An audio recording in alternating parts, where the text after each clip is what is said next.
Halo, Sobat Nime. Bang Jack jadi jarang upload nih, aduh. Soalnya lagi bantuin pasukan Rusia nih kan, lagi perangan. Ura, ura, ura, ura, ura. Aduh, aduh.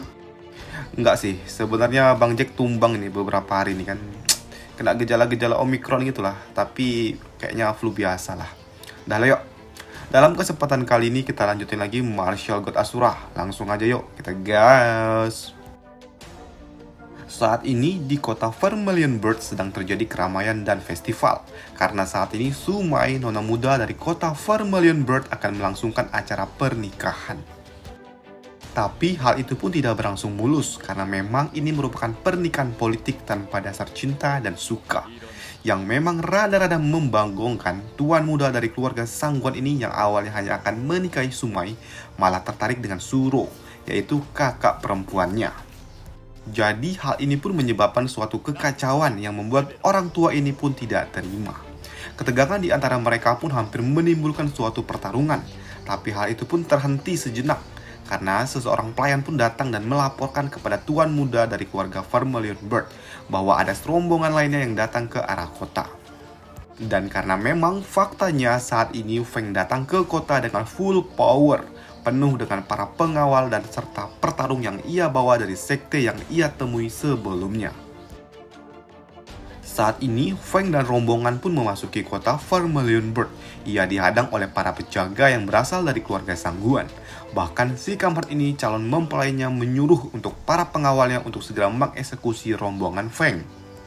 Tapi seorang pimpinan dari pengawal ini mengatakan kalau dirinya datang ke kota ini karena diutus oleh seorang World Spiritist abu-abu, di mana seorang World Spiritist itu meminta untuk menikah dengan Su Mai.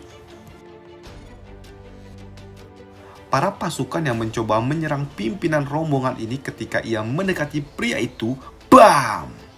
Suatu cahaya besar muncul dari sumber energi yang dilepaskan oleh pria ini, yang ternyata membuat orang-orang yang mencoba menyerangnya tercecah-cecah menjadi bagian-bagian kecil. Sembari mengeluarkan aura membunuh yang sangat kuat, pria ini pun menegaskan, siapapun yang berani menghalangi jalannya akan segera dieksekusi. Aura membunuh yang dikeluarkan oleh rombongan ini tidaklah main-main, karena memang begitu kuat dan juga kental, yang membuat si kampret ini pun sedikit tersentak dan berpikir sejenak. Karena saat ini rombongan ini pun tidak main-main, karena setidaknya rombongan ini terdiri dari orang-orang yang berada di ranah Profon tingkat 3. Suasana yang tadinya hening tiba-tiba kembali tegang dikarenakan ada seseorang yang berani berbicara dan menantang. Orang ini pun menantang World Spiritist abu-abu yang dibawa oleh rombongan itu. Orang ini adalah Yue, seorang tetua dari keluarga Sangguan yang memiliki level kultivasi di ranah Profon tingkat 6.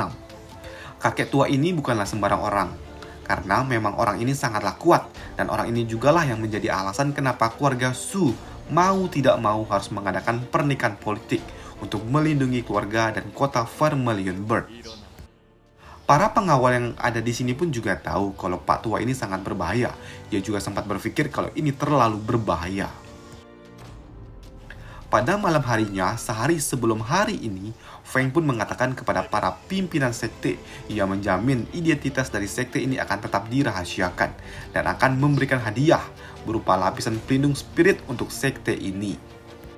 Terlepas apapun hasil mereka di kota Vermilion Bird. Dan hal itu merupakan harga yang sebanding menurut master sekte ini. Pak tua kampret ini dari keluarga Sangguan, kini ia pun melepaskan seluruh energinya dan menembakkannya ke arah rombongan itu. Dan terjadilah suatu ledakan yang sangat besar. Tapi ia sangat terkejut dengan apa yang ada di depan matanya. Karena saat ini rombongan itu pun terlindungi oleh lapisan spirit yang sangat kuat. Dan dari dalam tandu muncullah seorang World Spiritist abu-abu. Pak tua kampret ini pun tahu kalau World Spiritist jubah abu-abu hanya ada 2 orang di provinsi Asura. Ia yang tahu akan hal itu, ia pun bertanya dengan sangat sopan, siapakah orang yang ada di depannya ini dan apa tujuan dari World Spiritist ini. Di sini Feng pun mengatakan kalau dirinya kemari hanya untuk menikahi anak dari tuan tanah dari kota Vermilion Bird. Dan karena dirinya sudah berada di tempat ini, ia akan menghabisi seluruh anggota dari keluarga Sangguan yang telah menghalangi jalannya. Mendengarkan hal itu, kini para penjaga Feng pun mulai melakukan inisiasi untuk menyerang. Sedangkan para penjaga dari pihak keluarga Sangguan mereka masuk ke dalam suatu susunan spirit yang dibuat oleh Feng dan langsung saja dimusnahkan. Feng di sini sangatlah songong karena dirinya mengatakan kalau ia akan mengeksekusi seluruh keluarga Sanggu ini tanpa satu yang tersisa. Mendapatkan provokasi dari Feng membuat Pak Kampret ini pun menjadi kesal. Ia melakukan inisiasi untuk menyerang. Serangan si Kampret ini pun memang cukup kuat, tapi sayangnya ia tidak mampu menembus susunan barrier spirit yang dibangun oleh Feng. Jangankan untuk menembusnya, bahkan untuk melecetinya saja tidak mampu. Ia juga sangat terkejut saat ia melihat seluruh anggota keluarganya yang ada di tempat ini kini hancur karena telah dieksekusi oleh para penjaga dari Feng. Ia yang panik dan kehabisan akal, ia meminta agar Lord dari kota Vermilion Bird untuk membantunya. Tapi si kampret ini pun memanglah kampret. Ia malah berpura-pura tidak melihat apa yang ada di depannya. Ya, walaupun ia sebenarnya tahu tentang apa yang ia lihat. Si kampret ini yang sangat kesal diacuhkan oleh Tuan Tanah. Ia pun langsung melepaskan kekuatannya untuk menangkap Suro dan Sumai dan kedua cucu-cucunya. Ia pun langsung pergi melarikan diri. Feng yang melihat hal itu ia pun santuy saja karena ia tahu kalau semua akan baik-baik saja. Feng pun juga meminta agar si kampret ini diam di tempat ini. Saat ini, Pak Tua Kampret itu pun berlari dengan sangat cepat sambil membawa 4 anak muda yang ada di dekatnya. Di sini, Suro pun meminta agar si kampret ini melepaskannya, karena ia tahu adiknya tidak akan tahan lagi dengan G-Force ini. Ia yang kesal karena Suro terlalu bawel, tiba-tiba ia membentur suatu lapisan spirit yang ada di hadapannya. Ia yang kehabisan akal memutuskan untuk menarik gadis-gadis ini dan mengeksekusinya saja, daripada tidak dapat apa-apa. Tapi hal itu pun langsung dihentikan oleh Feng. Feng yang sudah sangat kesal, ia langsung memijak bocah kampret yang ada di depannya ini sampai tewas. Melihat cucunya tewas di depan matanya, tentu saja membuat Pak Tua ini sangat emosi dan ingin langsung menyerang Feng. Tapi di sisi lain Feng pun tidak diam saja. Ia menyiapkan sesuatu juga di jarinya dan melepaskannya langsung ke arah Pak Tua itu, yang membuat tubuhnya langsung jebol layaknya sundel bolong.